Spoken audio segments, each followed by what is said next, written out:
ভাবি তারাবির নামাজ কয় রিকাত পড়বেন? যে শয়তান সর জীবন করে 20 রিকাত পড়িয়ে আসতেছি। কয় তারাবি যদি 20 রিকাত তাহে পড়বেন? কয় না থাকলে বলবো কে বলি আছে বলি তো বলি। কোথাও নাই। দুনিয়ার কোরআনের পরে সবচেয়ে বড় কিতাব বুখারী শরীফ। এই যে দেখেন বুখারী শরীফ।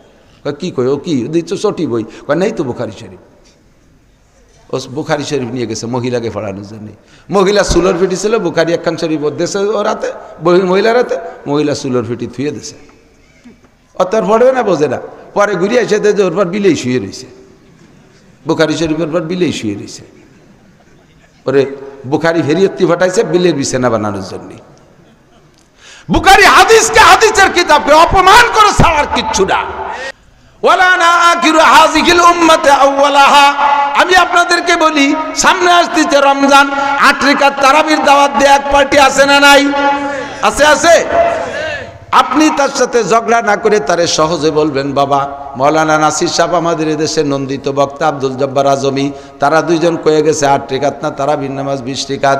তারা যা বলছে আমরা সেই 20 রিকাতই পড়বো। তুমি জীবন ভরে যত বুখারী শরীফ আমাদের দাও না কেন আমরা বুঝি না, আমরা হুজুরদের অনুসরণ করি, হুজুররা যা বলছে তাই করব। যদি তোমার আমাকে দিয়ে 8 রিকাত পড়াইতেই হয়, তাহলে নাসির সাহেব আর আব্দুল জব্বার সাহেব আর বক্তাদেরকে একটু শিখে আসো। ওনরা যদি 8 রিকাতের কথা বলে তাহলে আমরা 8 রিকাত পড়বো। জীবনেও কোনোদিন আমার বাড়ির দ্বারেও যাবে না 8 রিকাতের বুখারী নিয়ে, কোনোদিন আমার বাড়ির দ্বারে যাবে না। আমি দাওয়াত দিলাম, পারলে আমার এসে 8 রিকাত বুঝাই দিয়ে যাও। আমি চ্যালেঞ্জ করলাম, আমার 8 রিকাত বুঝাই দিয়ে যাও। তোমার বাড়ি বাড়ি এভাবে গোপনে ফেরি করা লাগবে না। তা যাই কোন জায়গা? সিপা সাবার মাদ্রাসায় আসে না, সিপা সাবা কোনা কেন? এদিক টাকান দোকানে কত প্রকারের মাল পানিও আছে না, 7 Up, Fanta, Mirinda, Coca Cola, RC, তারপরে মোজো ফোজো কতটা আছে না। এগুলো কি দোকানের পিছনে কোনো গোপন জায়গা সারিয়ে রাখে? সবগুলোদের দোকানটা কি সুন্দর সাজাইছে না, সাজাইছে না? মাম পানি, ফ্রেশ পানি, এ সবগুলো হালাল পানি, সবদের দোকানটা কি সুন্দর সাজাইছে। একটাও সিফা সাফার মধ্যে বেচা লাগে না। সিফা সাফার মধ্যে বেচারও বোতল আছে, আছে না নাই? ঘরের কোনা দিয়ে দোসান্দির ভিতরে ওই পিছনে যে এক প্রকারের বোতল বেচে, এই বোতলগুলো সামনে বেচা যায় না। কি বোতল কন তো?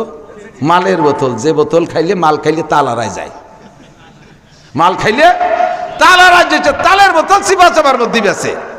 আমরা ওপরে বিক্রি করি আমাদের নামাজ রোজা হজ যাকাত 20 রিকাত তারাবি, নবীর নিচে সানাবান্দা কানে হাত একবার দেওয়া, আমির আসতে বলা, ইমামের পিছনে সূরা ফাতিহা না পড়া। এই হালাল মালগুলো আমরা দোকানে সাজাইছি, মাহফিলের মধ্যে বলি, ইস্তেমায় বলি, চরমোনাই বলি, মসজিদের মধ্যে বলি, সব জায়গা বলি। তোমরা যে মাল বোতলে করে নিয়ে আইছো তা সামনে আসো, আমাদেরকে একটু ভরাই দিয়ে যাও, তা বেচতে যাও সিফা সাফার ভিতরে, কোনাকানার ভিতরে যাইয়া দুইজনে গোপনে ফিস ফিস করে বেচাবেচি হলো। এরপরে বাড়ি বাড়ি যে ভাবি সাহেবকে মহিলাকে বুঝে, ভাবি তারাবির নামাজ কয় রিকাত পড়বেন? যে শয়তান সর জীবন করে 20 রিকাত পড়িয়ে আসতেছি। কয় তারাবি যদি 20 রিকাত তাহে পড়বেন? কয় না থাকলে বলবো কে বলি আছে বলি তো বলি।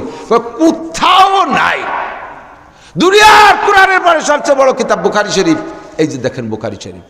কি কই ও কি দিচ্ছ ছোটি বই? কয় নেই তো বুখারী শরীফ। ও বুখারী শরীফ নিয়ে গেছে মহিলাকে পড়ানোর জন্য। মহিলা সুলোর ফিটি ছিল, বুখারী একখান শরীফ দেশে ওর হাতে, মহিলার হাতে, মহিলা সুলোর ফিটি থুয়ে দিছে।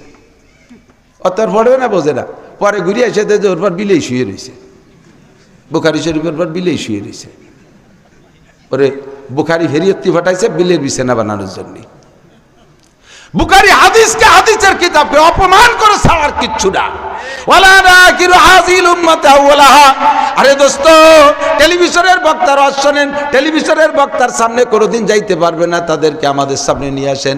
বাংলাদেশের কোনো মশালার জন্য বিদেশে যাওয়া লাগবে না, চ্যানেল হুজুরির কাছে যাওয়া লাগবে না। আল্লাহর রহমতে আমাদের বাংলাদেশে যথেষ্ট উলামায়ে কেরাম, একটা মশালার জন্য আমাদের সৌদি আরব যাওয়া লাগে না। আমাদের আহমদ শফি সাহেব হুজুর রহমাতুল্লাহ আলাইহি হজে গেছেন, উমরায় গেছেন। মক্কা শরীফের ইমাম সাহেবরা সবাই হুজুরকে নিয়ে উম্মুল কুরা বিশ্ববিদ্যালয় গেছে।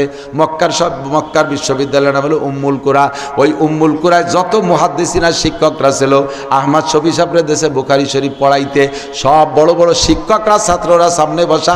আমার বাংলাদেশের আহমদ শফি সাহেব তাদেরকে বুখারী শরীফ পড়ান। আমার বাংলাদেশের হযরত মাওলানা আব্দুল মালিক সাহেব দেওবন্দ মাদ্রাসায় যদি যায় তবুও দেওবন্দে তারে ক্লাস দেয়। পাকিস্তান দারুল উলুমে যায়, সেখানে যে সে পড়ায়। মক্কায় যায়, সেখানে পড়ায়। মদিনা ভার্সিটিতে যায়, তাও সেখানে দিয়ে ক্লাস করায়। তাদেরকে পড়ায় আসে। আসে।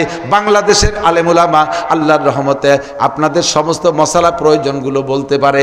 কাজেই আপনার মশলার পেঁয়াজ পড়ে গেলে যদি কেউ ফেলাই দেয়, এ নিয়ে আপনি বিভ্রান্তে পড়বেন না, চলে আসবেন উলামায়ে কেরামের কাছে, আপনাকে সঠিক অ্যান্সার দেবে। যারা আলেম উলামারে ক্রিটিসাইজ করে, ঠাট্টা করে, উপহাস করে, এগুলো হলো খোদার গজবের কারণ। 15টার 15 নম্বর কারণ।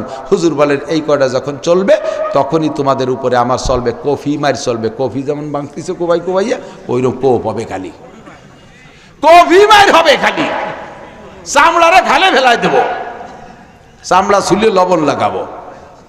দাবানল হবে, সিডার হবে, সুনামি হবে, নার্গিস হবে, আইলা হবে, আমপান হবে, ফানি হবে, বুলবুল হবে, ঘূর্ণিঝড় হবে, ভূমিকম্প হবে, বহুদশ হবে, করোনা হবে, স্ট্রোক হবে, ডায়াবেটিস হবে, তারপরে ভাইতে ভাইতে খুনোখুনি হবে, আমলিগ বিএনপি মারামারি হবে, জামাত আমলিগ মারামারি হবে, নিজেরা নিজেরা খুনোখুনি করবা, শান্তিতে আর ঘরে ঘুমাইতে পারবা না।